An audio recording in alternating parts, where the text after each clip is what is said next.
Inflation coming in hotter than your next door neighbor's mom after her weekly Pilates class. Bitcoin moon boys worldwide were given a lobotomy, vasectomy, and oil massage all within the same hour, as the Bitcoin price dumped to massively big lows along with the stock market, only to then see a massive pumpathon straight to the upside confirmed. But will this last, or is there something much bigger, and dare I say, bone-inducing, on the way? And what an absolutely insane last few hours, as the crypto moon boys have been dumped on, pumped on, and everything in between. But the big question now, as CPI came in an eensy beatsy teensy weensy amount hotter than expected, what will that mean for the crypto space moving forward? Is the dumpage evening out a little bit, or is the granddaddy dump the biggest dump since the beginning of Planet Girth's creation itself still on the way? Or is the $19,000 level 4 Bitcoin truly absolutely impenetrable? So if we start off here with the SPX, we did see this move very quickly below the 200-week moving average for the first time since back in March of 2020 because of the lockdowns, because of everything like that. So these are truly trying times. These are truly dumpy times as well. And it's just something that, I mean, it's getting crazy right now. So, I mean, if we take a look at Bitcoin on the weekly chart as well, look at this. We, so far, you know, you can see this candle on the weekly, and this was mainly just because of what happened within the last few hours because of the CPI. Once a month CPI reading coming in a little bit hotter than expected, which we're going to be talking about in a second. But we have failed to set a lower low. A lower low would be down into the $1,700 range, or $17,000 range. We have not gotten there.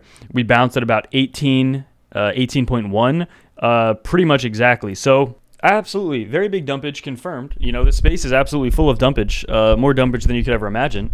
However, why are we still holding these levels? That is really the question. Why are we still holding around 19,000? And 18,000 as well? Why have we not broken down as the stock market has been getting crushed? So, and take advantage of over $16,000 in trading bonuses below. And for a limited time as well, sign up with the link below to get a free 15 USDT simply by putting in an email and creating a password and signing up with BitGet below. It takes 30 seconds. And as well, all instructions on how to claim those rewards and bonuses are in the pinned comment and description below this video. One thing, you know, before we continue with the charts, I want to take a look here. So obviously there is a lot building up right now. We're trading sideways, and even with this massive swing we saw over the last few hours, is it really massive? Not really. It was very quick, and you can see if we take a look at like a shorter time frame, how fast it swung back and forth. If we go into the daily chart and even just put it on like 30 minutes, you can see what happened, right? Pretty big, pretty substantial, quick turnaround, basically a BART, all within a few hours. So that happened very, very quickly there. But we have not seen this true volatility that I think is on the way here. And so this article also highlights this. So Arcane Research Analyst suggesting here, Vettel Lund, suggesting that these markets are generating explosive volatility move very soon due to massive leverage and recent low volatility. Just as I've been saying, obviously, about the end of 2018, how it was like the lowest volatility of the entire bear market, which led to the biggest increase in volatility of that bear market afterwards.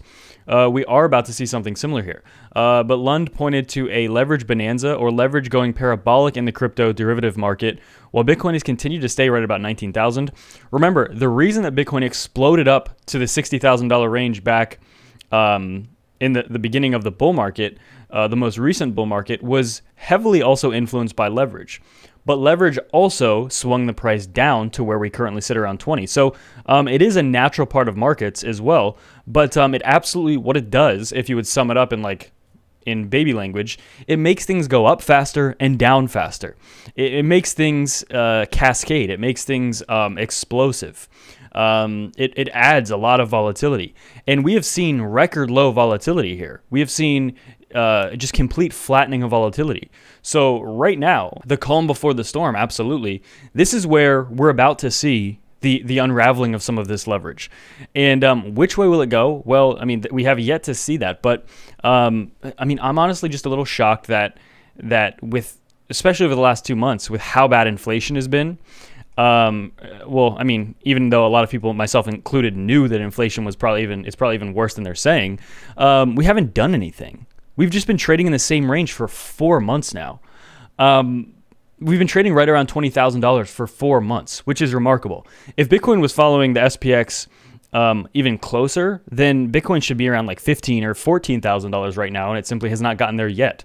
So that's very big. And in fact, we saw a massive pump today as well. But one really important thing as well is that with the Fed easing up on inflation, with that not really an option after this latest CPI print, it's basically guaranteed that we're going to get at least a 75 basis point hike later this month. 50, I think, is off the table, clearly. It's possible that we could even get 100, but it looks as though, same thing as last month, we'll probably get up 0.75. And the markets absolutely are pricing this in. But yeah, you know, after this latest reading, Wall Street's hopes and cryptocurrency market hopes that we will get a easing up on the interest rate hikes, that's pretty much out the window now. Especially core CPI increased 6.6% from a year ago, the highest in basically 40 years.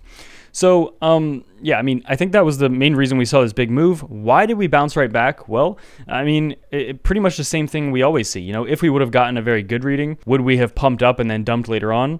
It's hard to say because we haven't gotten a good reading in months. We have not really gotten, it's just basically been disappointment after disappointment in terms of inflation, but also expectations are being met, meaning everyone kind of knows inflation is really bad, right?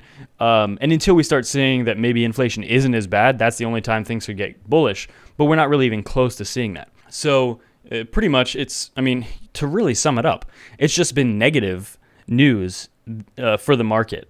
But really important as well is that the DXY today actually is in a pretty big red candle, one of the biggest over the past few weeks, even though it started off green to the upside above 113. Now it's even close to slipping below 112. I think that, you know, we have another day for the week to play out to see what the stock market and the DXY are really going to, which direction they might try to move here. But absolutely, I think a 0.75 CPI or a 0.75 basis point hike is priced in now and expected, almost guaranteed, if not 100. But I think 100 is not nearly as likely as just 0.75. And I think 0.5 is basically off the table. So, you know, how much will the Fed raise rates before this year is over? Honestly, probably another, you know, a decent amount. In my opinion, at least 150 at the least. You know, possibly getting to 5%. By the end of this year. Absolutely time-sensitive alerts. Take advantage of over $16,000 in trading bonuses below. Get a free 15 USDT simply by creating an account with BitGet below in 30 seconds. Just put an email, create a password, and that's it. In addition to a bunch of other trading bonuses below. As I said at the beginning, I think that we're about to enter a very, very high volatility period. I think it's important that, you know, while it could be a few weeks, even a few months away, it could also be tomorrow. That's what's so crazy about right now is that, you know, one day you're going to take your eye off the market, and for some reason, that's when the universe decides that's when the craziest things happen, right? I'm sure many of you have that experience as well, but right now is not the time not to be paying attention. This is the most dumpy but also most exciting market environment that I think I've seen, right? Because there's so many factors at play. There's so many things that could happen, and basically nothing is off the table, right? We could just lose everything, the economy, everything could completely collapse, or we could have a resurgence within the next few months. Crypto could shoot up way higher than anyone could have ever expected. Nobody knows. And that is very exciting. It absolutely induces anxiety, and it's not necessarily fun now getting dumped on, but you have to think a little bit down the road, and things could do an ultimate switcheroo at any moment. Without any further ado, that's it for me.